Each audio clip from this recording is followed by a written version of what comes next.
ദില്ലി മദ്യനയ അഴിമതി കേസിൽ ബിജെപിക്കെതിരെ മുഖ്യമന്ത്രി അരവിന്ദ് കെജ്രിവാൾ തന്നെ അറസ്റ്റ് ചെയ്യാനുള്ള ശ്രമങ്ങളാണ് നടക്കുന്നത്. കേസിൽ ഇഡി വീണ്ടും കേജ്രിവാളിന് നോട്ടീസ് അയക്കും.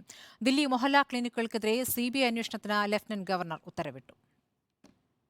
ദില്ലി മദ്യനയ അഴിമതിയിൽ ചോദ്യം ചെയ്യലിന് ഹാജരാകാൻ നൽകിയ ഇഡിയുടെ മൂന്നാം നോട്ടീസും തള്ളിയതിന് പിന്നാലെയാണ് ബിജെപിക്കെതിരെ അരവിന്ദ് കെജ്രിവാളിന്റെ രൂക്ഷ വിമർശനം. ബിജെപിയിൽ ചേരാത്ത നേതാക്കളെ ജയിലിൽ അടയ്ക്കുന്ന സാഹചര്യമാണ്. ലോക്സഭാ തെരഞ്ഞെടുപ്പ് പ്രചാരണത്തെ തടസ്സപ്പെടുത്താനുള്ള ശ്രമമാണ് കേന്ദ്ര ഏജൻസികളെ വെച്ച് നടത്തുന്നതെന്നും കേജ്രിവാൾ കുറ്റപ്പെടുത്തി. ऐसे फर्जी केस में आम आदमी पार्टी के कई नेताओं को इन्होंने अभी तक जेल में रखा हुआ है. किसी के भी खिलाफ कोई सबूत नहीं है, कुछ साबित नहीं हो रहा. अब बीजेपी मुझे गिरफ्तार करना चाहती है. मेरी सबसे बड़ी संपत्ति, मेरी सबसे बड़ी ताकत मेरी ईमानदारी है. झूठे आरोप लगा के, फर्जी सम्मन भेज के ये मुझे बदनाम करना चाहते हैं. മുഖ്യമന്ത്രിയെ ഇഡി ഉടൻ അറസ്റ്റ് ചെയ്യുമെന്ന് AAP നേതാക്കളും സമൂഹ മാധ്യമങ്ങളിൽ കുറിച്ചു.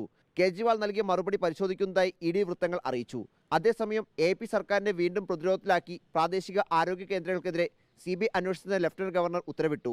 ആം ആദ്മി സർക്കാരിന്റെ പദ്ധതിയായ മൊഹല്ല ക്ലിനിക്കുകൾക്കെതിരെയാണ് അന്വേഷണം. ഗുണനിലവാരമില്ലാത്ത മരുന്നുകളും വ്യാജ ടെസ്റ്റുകളും നടത്തിയെന്ന് വിജിലൻസ് കണ്ടെത്തിയിരുന്നു.